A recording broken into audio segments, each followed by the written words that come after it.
Epstein files, وہ فائلیں آپ کی ذہن سازی کی جا رہی ہے، یہی حامان ہے۔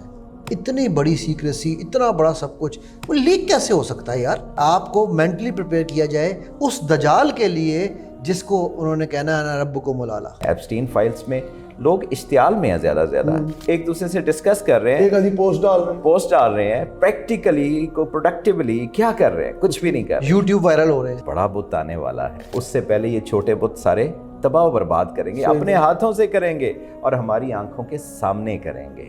یہ ہے ایپسٹین فائل کی حقیقت۔ السلام علیکم viewers, welcome to another episode of Ramzan Baithak with mind engineer علی۔ لیکن آج اس میں ہمارا ساتھ دینے کے لیے موجود ہے ویری رسپیکٹڈ کرنل اشفاق صاحب۔ جاننے کی کوشش کریں گے سورہ کہف کے اوپر جو انہوں نے تفسیر لکھی ہے، اور جو آج کے دور سے، جو آج کا ایک میں کہوں گا اینڈ آف ٹائمز کا زمانہ چل رہا ہے، ہر طرف فتنوں کا دور ہے، اس سے اس کی ریلیونسی کیا ہے، اور سب سے بڑھ کر یہ جو ٹرائیڈ کا ذکر ابھی ہم نے گزشتہ ایپیسوڈ کے اندر کیا، وہ کیا ہے، ان سب چیزوں کو جاننے کی کوشش کریں گے۔ سر کیسے ہیں آپ؟ ٹھیک ٹھاک؟ الحمدللہ حمزہ، آپ سناؤ؟ ٹھیک ٹھاک کرنل صاحب آپ سنائیں۔ اللہ کا بڑا کرم ہے، خیریت۔ رمضان صحیح جا رہا ہے؟ آخری عشرہ چل رہا ہے؟ بہت اچھا ہے، یہ آخری عشرہ سب سے قیمتی ہے، سارا کچھ قیمتی ہے، لیکن آخری عشرے کے اندر جو کمی کوتاہی پیچھے رہ گئی وہ ہمیں کور کرنے کی ضرورت ہے، اس کے اندر زیادہ سے زیادہ قرآن کے ساتھ جڑنے کی ضرورت ہے۔ اچھا، ابھی بات ہو رہی تھی سورہ کہف کی، ہم نے گزشتہ ایپیسوڈ میں اس کو دیکھا، آپ نے اس کے اوپر تفصیل لکھی۔ یہ جو ٹرائیڈ کا ذکر ابھی آپ نے کیا، حامان کا، فرعون کا، یہ ساری چیزیں آج کے زمانے سے، کیونکہ ابھی تو آپ دیکھ رہے ہیں جیسا نیوز میں بھی بڑی بڑی چیزیں چل رہی ہیں دنیا میں، ایسی میں کہوں گا ایسی خبریں آ رہی ہیں، اور ایسی پولیٹیکل ایلیٹ سے وہ جڑی ہوئی ہیں کہ عام آدمی تو صرف نا سرپرائز ایلیمنٹ میں رہ جاتا ہے کہ یہ ہو کیا ہے۔ وہ نا حمزہ کرن صاحب جس طرح ابھی فرعون کا انٹروڈکشن کرایا تھا نا پچھلی ایپیسوڈ میں، تو ابھی انشاءاللہ یہ میرا خیال ہم ان کو کہیں گے کہ یہ حامان اور قارون کا بھی انٹروڈکشن کرائیں، ٹھیک ہے؟ لیکن میرا خیال ہے حامان کے انٹروڈکشن کو سمجھنے سے پہلے نا ایک چیز میں ایڈ کرنا چاہوں گا سر، اس سے پہلے کہ ہم اس کے انٹروڈکشن کی طرف جائیں۔ بہت ساری چیزیں حمزہ ہیں، کواکب کچھ اور نظر آتے کچھ اور ہیں، بے شک، ٹھیک ہے؟ ابھی آپ نے چونکہ میڈیا کا ذکر بار بار کر رہے ہو اور حامان media and mind control and religious clergy کی بات ہو رہی ہے، تو ایک ذکر نام جو کہ آج کل زبان زدِ عام ہوا ہوا ہے، ایپسٹین فائلز، ایسے ہی ٹھیک ہو گیا۔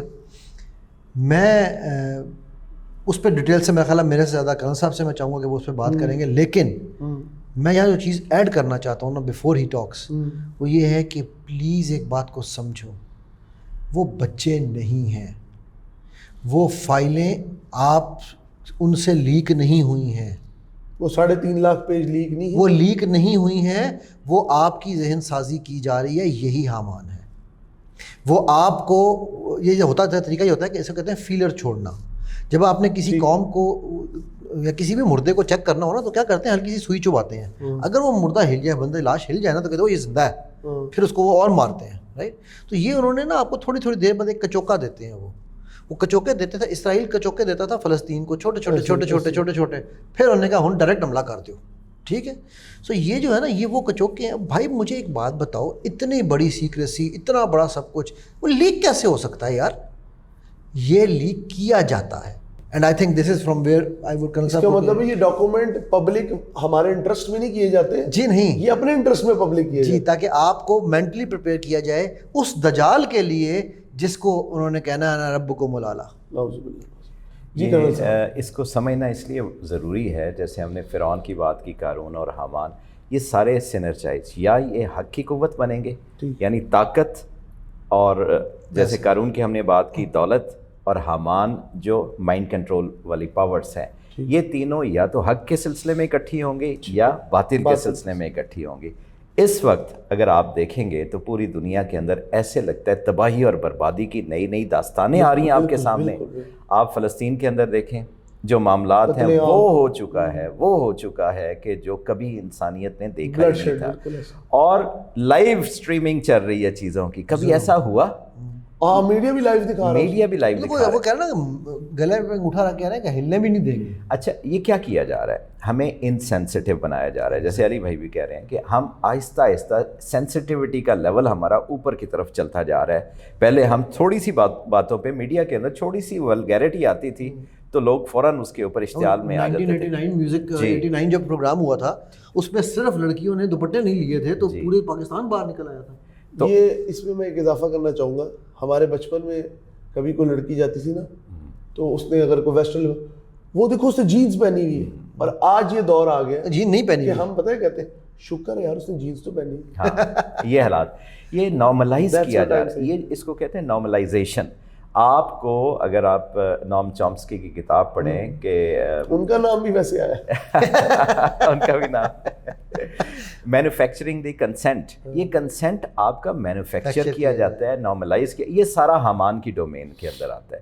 حامان یہ وہ بندہ تھا کہ جس نے فرعون کو کہا کہ ابھی بچوں کو قتل کرو. آپ امیجن کریں, پورا قرآن پڑھ لیں, پوری ہسٹری آپ پڑھ لیں بنی اسرائیل کی, آپ کو ریئیکشن نظر نہیں آئے گا بنی اسرائیل کی طرف سے.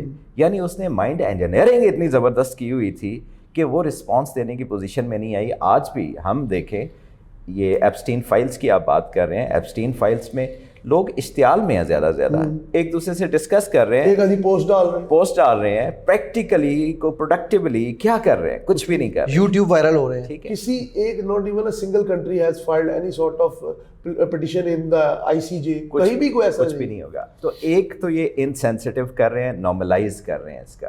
دوسرا ایک کام اور کر رہے ہیں, اس طرح کی چیزیں جب بھی آتی ہیں وہ یہ ہے کہ بڑے بڑے جو بت ہم لوگوں نے بنائے ہوتے ہیں نا, یہ ڈیموکریسی ہے, یہ ہیومن رائٹس ہیں, یہ فلانے ہیں, اور فریڈم آف ایکسپریشن کی بات ہے, یہ بت ہیں سارے کے سارے جو بنائے ہوئے تھے, وہ سارے بت ابھی وہ گرا رہے ہیں, کیونکہ ابھی بڑا بت آنے والا ہے. جو دجال کی ہم بات کر رہے ہیں, بڑے بت نے آنا ہے, اس سے پہلے یہ چھوٹے بت سارے تباہ و برباد کریں گے, اپنے ہاتھوں سے کریں گے اور ہماری آنکھوں کے سامنے کریں گے. یہ ہے ایپسٹین فائل کی حقیقت.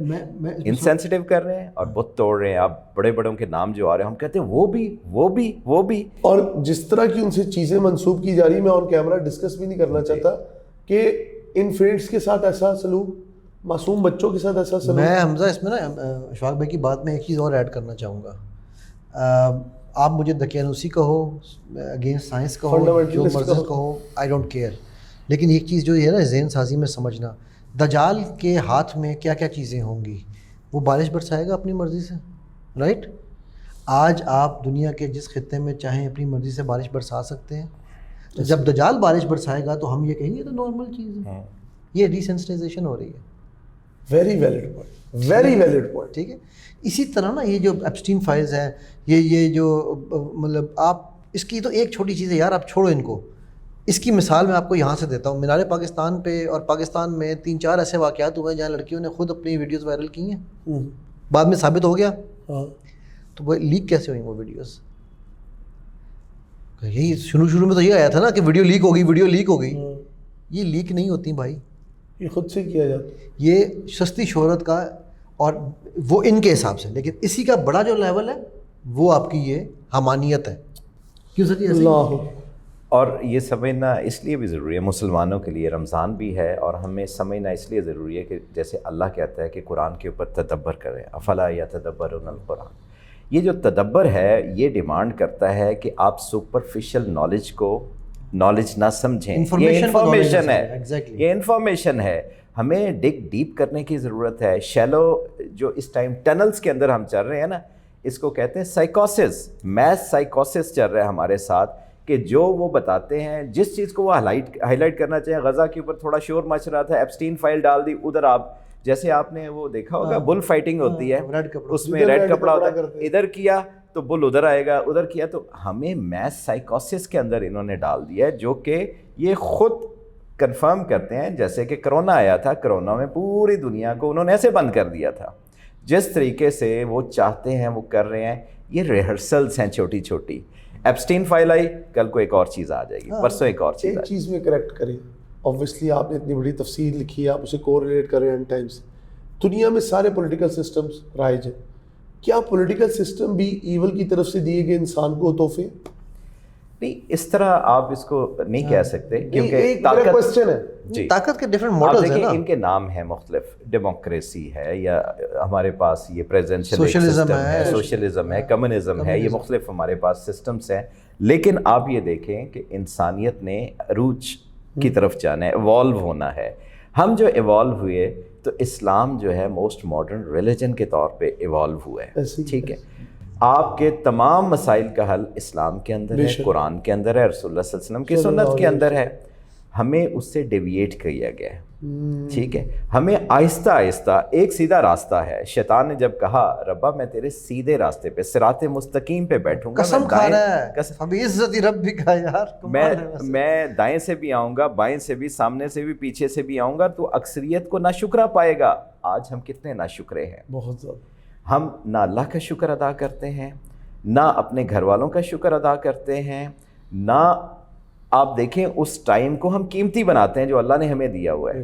یہ ٹائم, یہ لمحات, یہ رمضان. سر سوری آپ کی بات کاٹ دی میں نے. والعصر میں کئی دفعہ نا کانپ اٹھتا ہوں.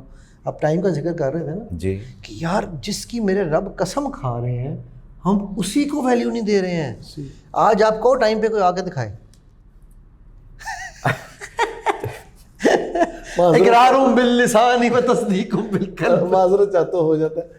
اب آپ ہمیں ذرا یہ بتائیں کہ آپ سورہ جو کہف ہے اس کے اندر جس طرح وہ غار میں رہنے والوں کا ذکر ہے, پھر اس زمانے کے بادشاہ کا ذکر ہے, پھر اس کے بعد 300 سال کی نیند ہے, اس کے بعد نکلنا ہے, مشقتیں, اس کو کس طرح کوریلیٹ کرتے ہیں آج کے بعد؟ سب سے پہلے سورۃ الکہف میں ہم دیکھیں تو 3 بڑے واقعات ہیں. سب سے پہلا واقعہ سورۃ الکہف کے اندر اصحاب کہف کا واقعہ ہے, جن کے نام پہ یہ سورہ مبارکہ ہے. اور انٹرسٹنگ بات یہ ہے کہ اگلے 2 واقعات جو ہیں وہ مشہور لوگوں کے ہیں, اللہ نے نام بھی بتائے ہیں ان کے. ایک حضرت موسیٰ علیہ السلام کا واقعہ ہے جو حضرت خضر کے ساتھ انہوں نے 3 سفر کیے, اور تیسرا واقعہ حضرت ذوالقرنین کا ہے, ان کا بھی نام اللہ نے بتایا. اچھا اگر آپ اجازت دیں تو اس میں ایک چوتھا واقعہ میں اور ایڈ کر دوں جو شاید ابھی آپ مس کر گئے, اس دفعہ مس کر گئے. نہیں مس نہیں ہے, وہ 3 چھوٹے الگ ہیں. نہیں وہ کچھ اور کہنے لگا تھا.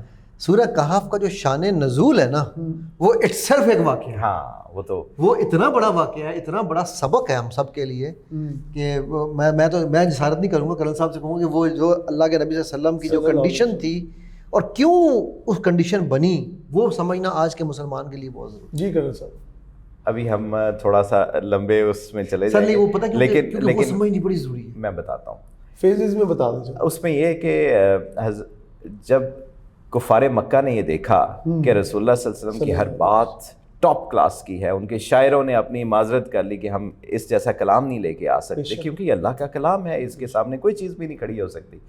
تو انہوں نے اپنا ایک وفد, مکہ والوں نے ایک ڈیلیگیشن بھیجا مدینہ طیبہ میں. اس ٹائم اس کا نام یثرب تھا, اور وہاں پہ یہودی رہتے تھے. یہودیوں کی عمر انبیاء کے بیچ میں گزری تھی بہت ساری, کہ یہ نبی کا دعویٰ, نبی ہونے کا دعویٰ کریں, ہم اس دعوے کی کیسے کاؤنٹر کیسے کر سکیں, نفی کیسے کریں, فالسیفیکیشن کیسے کر سکتے ہیں. تو ادھر سے وہ 3 سوال لے کے آئے, جو کہ 3 سوالات پوچھے گئے رسول اللہ صلی اللہ علیہ وسلم سے. پہلا سوال یہ تھا کہ ایسے لوگوں کے بارے میں بتائیں جو غار کے اندر جا کے سو گئے تھے کافی مدت کے لیے, ان کا قصہ بیان کریں. دوسرا ان سے پوچھا گیا کہ ایسے بادشاہ کے بارے میں بتائیں جو مغرب اور مشرق کے انتہاؤں تک گیا. اور تیسرا واقعہ روح کے بارے میں تھا کہ روح کیا ہے. تو روح کا جو جواب ہے وہ اس سے پچھلی جو سورہ مبارکہ ہے, سورہ بنی اسرائیل یا سورہ اسراء بھی اس کو کہتے ہیں, اس کے اندر اللہ نے جواب دیا. اور 2 کا جواب اس سورہ مبارکہ میں دے کے اللہ تعالیٰ نے دونوں صورتوں کو جوڑ بھی دیا. یہ ایک جوڑے کی شکل میں بنی اسرائیل اور سورہ کہف. اس میں جو ایک امپورٹنٹ پوائنٹ ہے نا, اللہ کے نبی صلی اللہ علیہ وسلم سے جب یہ سوال پوچھے گئے تو آپ صلی اللہ علیہ وسلم نے انشاءاللہ نہیں کہا. اچھا اب 15 دن تقریباً 15 دن وہی نازل نہیں ہوئی, اور وہ ہنستے تھے کہ کدھر گئے تمہارے جواب, نعوذ باللہ. تو اللہ کے نبی صلی اللہ علیہ وسلم نے اللہ سے پھر کہا یا اللہ مجھ سے آپ نے کیوں چھوڑ دیا, مطلب دعا مانگی اللہ سے. تو وہاں پر جو ہے نا, یہ میں کیوں کہہ رہا تھا کہ یہ اس کا واقع شان نزول اتنی امپورٹنٹ ہے کہ ہم انشاءاللہ یوز کرتے ہیں ہر اس کام کے لیے جو ہم نے نہ کرنا ہو. بالکل ایسا, ٹھیک ہے. اور وہاں پر وعید آ رہی ہے کس کی, کس کو, خالق کی, محبوب کو, جس پہ اللہ کہہ رہے ہیں کہ میں اور میرے فرشتے ان پہ درود بھیجتے ہیں ان کو, کیونکہ وہ ان کے لیے نہیں تھی. وہ نعوذ باللہ من ذالک نبی صلی اللہ علیہ وسلم نے جان بوجھ کے نہیں بھولے تھے, وہ ہمیں سبق سکھانا تھا کہ انشاءاللہ کے مطلب کو سمجھو, اس کو مذاق نہیں بناؤ. ٹھیک ہے. تو یہ شان نزول میں نے اس لیے تھوڑی سی کہی کہ یہ ٹاپک ہمیشہ مس ہو جاتا ہے. اس ٹاپک کو نا کوئی بھی الیبریٹ نہیں کرتا اس طرح سے. انشاءاللہ کا جو اسپیکٹ یہاں پہ سورہ کہف میں انشاءاللہ 2 دفعہ آئی ہے. بالکل ٹھیک ہے. ایک تو اس واقعے کے نزول کے مطابق کہ انشاءاللہ ضرور کہ جب بھول جائیں تو دوبارہ اس کو یعنی کہ یہ انشور کریں. دوسرا واقعہ حضرت موسیٰ علیہ السلام کے ساتھ آتا ہے کہ انہوں نے انشاءاللہ کہا کہ میں آپ کے ساتھ رہوں گا اور صبر کے ساتھ رہوں گا, اور اس میں انہوں نے کہا انشاءاللہ. لیکن جو خاص بات ہے، ایک پوائنٹ تو علی بھائی نے بتایا، دوسرا خاص پوائنٹ یہ ہے کہ ادھر رسول اللہ صلی اللہ علیہ وسلم انشاءاللہ نسیان ہوا، بھول گئے، ٹھیک ہے، یہاں حضرت موسیٰ علیہ السلام نے انشاءاللہ کہہ کے بھول گئے، ٹھیک ہے، کہا انہوں نے لیکن وہ صبر نہیں کر سکے حضرت خضر کے ساتھ. تو ان دونوں کے اندر ہمارے لیے سبق ہے. ایک تو ہم نے انشاءاللہ لازمی کہنا ہے، دوسرا اس انشاءاللہ کو پھر بھولنا نہیں ہے. میرا خیال ہے سر بہت شکریہ آپ کا. علی بھائی آپ کا بھی بہت شکریہ. آج ایک ڈفرینٹ قسم کی ڈیبیٹ چل رہی ہے جس کے اندر ہمارے اوپر نئے نئے پردے، نئے نئے راز کھل رہے ہیں. ویورز، اس ساری ٹرانسمیشن کا، اس ساری رمضان کی بیٹھک کا مقصد صرف یہ ہے کہ ہماری اور آپ کی اصلاح کی کوشش اس رمضان میں اس لیول پہ پہنچ جائے تاکہ ہم اللہ اور اس کے رسول صلی اللہ علیہ وسلم کی جو بتائی ہوئی زندگی ہے اس کے مطابق اپنی زندگی کو بسر کرنے والے بن جائیں. ہم یقین کرتے ہیں آپ کو ہماری یہ جو رمضان کی بیٹھک ہے یہ بہت پسند آئی ہوگی، لیکن آپ کی طرف سے ہم اصلاح کی بھرپور کوشش کو ہمیشہ سراہتے ہیں اور آپ کے کمنٹس کو اور آپ کے فیڈ بیک کو ہمیشہ کیٹر کرتے ہیں. بہت شکریہ.